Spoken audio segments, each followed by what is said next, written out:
আসসালামু আলাইকুম। এখন আমরা পাইপের কানেকশনগুলো দেখাইমু। এই লগিয়া মেইন ড্রপ লাইন বেশিরভাগ এই জায়গাত কিতো হয় কংক্রিট ঢুকার সময় গিয়া বেড়াছাড়া হয়। এখানে 2 ইঞ্চি 3 ইঞ্চি ব্যবধান রাখবা, তাহলে কংক্রিটগুলো যদি এই জায়গাখানো ঢুকে পাইপ কোনো সময় লিকেজ হইতো না। কোনো এক সময় দেখা গেছে পাইপ ব্লক হয়, মেইন রুমের তারগুলা টানতে গিয়া অনেক সমস্যা ধরে। এরকম ফাঁক করে রাখবা, ফাঁক করে রাখলে পরে অনেক ফায়দা হয়। আমাদের যে পাইপগুলো আছে প্রতি রুমের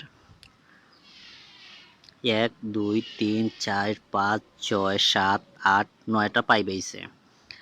আলাদা কইরা পাইপ টানবা, সবচেয়ে আপনার সুবিধা হইব কোন ক্ষেত্রে, যে প্রতি রুমের মেইন পাইপগুলা আলাদা, এসি লাইন আলাদা, পাওয়ারের লাইনগুলা আলাদা। সেম এই জায়গাতেও আছে। আর বিশেষ করে এইগুলার যে ভিতরে আর ঢুকে না, তারপরও খুব হেভি কইরা বান্ধার মানে চেষ্টা করবা, কারণ এই জায়গাটা যদি বান্ধন হেভি কইরা ভাইব্রেটার যখন মারা হইব এইদিকে, তখন অনেক সময় পাইপ সরে যায়। এগুলা খুব কেয়ারফুল কইরা বান্ধার চেষ্টা করবা। আর কোনো সময় এগুলা পাক যে আছে না, এখানে ফাঁকগুলো আছে আটাইবা না। একটা যদি কংক্রিট ঢুকি যায় এই জায়গাখানো ভাইব্রেটার মারার সময় পাইপ ফাটার সম্ভাবনা বেশি আছে। এরকম ফাঁক কইরা রাখলে পরে দেখা গেছে আপনার প্লেন সিট খোলার পরও কংক্রিট এখানে ঢুকতে পারে। আর পাইপ যদি আমি ঘন কইরা দিলাই, একবারে আঠায় দিলাই থিকনেসটা, তখন কংক্রিট ঢুকতে পারে না, এখানে খালি শুধু বালু ঢুকে। তখন এখানে পানি ছোঁয়ার কোনো এই সম্ভাবনা বেশিরভাগ থাকে।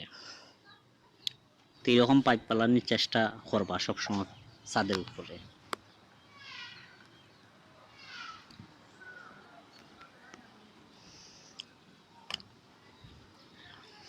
এই রুমের মেইন পাইপ হইছে 2টা।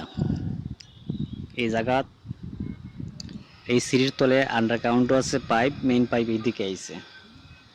সেম এই রুমের দ্বারা 2 ইউনিট, এই হলো 2টা মেইন পাইপ।